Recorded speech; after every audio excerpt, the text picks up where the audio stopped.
Every one of us is tasked with bringing the world to perfection. This week's Parashah reveals a secret to help us do just that. We've reached the end, the final Parashah of the Torah. VZot HaBerachah is Moshe's final charge to the people. He addresses them tribe by tribe, but it's Moshe's very final words which he addresses to the entire nation, that I want to take a closer look at. Chaveri, my friends, these last 2 years have been heartbreaking, demoralizing, painful, and exhausting. For the first time in more than a generation, Jews in many corners of the world have been thinking twice about showing their Jewishness publicly, thinking twice about putting their Israeli volunteer work on their university applications. Israeli children are asking their parents, why does everybody hate us?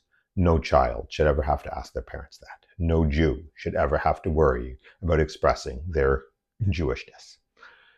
It would be hard to fault any of us for having a woe is me feeling. From where can we draw the strength to push past this? Moshe's very last words were chosen to be a message to us for all eternity. Words that can guide us, even today. What were his final words? Fortunate are you, O Israel. Moshe's final message was, no matter what is happening in the world, woe is me is never the Jewish response. Always remember how fortunate you are to be a Jew. Who is like you, a people delivered by Hashem, your protecting shield, your sword triumphant. Far from being a moment to shy away from our Jewishness, it's a moment where we need to express our Jewishness, our Jewish pride, our Judaism, like never before. In this year's video series, I often challenge you to action. In my final video of this Torah cycle, I challenge each and every one of you to remember, fortunate are you, O Israel.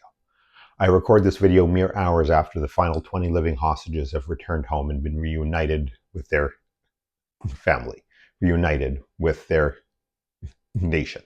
Yes, there are 28 hostages remaining whose bodies need to be returned, but for the first time since that devastating Simchat Torah 2 years ago, we can truly celebrate. Let's dance and sing on Simchas Torah like never before. Let your Judaism shine forth into the world with a light so bright that it'll bring about the coming of Mashiach, b'meira b'yameinu. That's one thing we can learn from this week's Parsha. How will you step up this week to bring the world a little closer to perfection?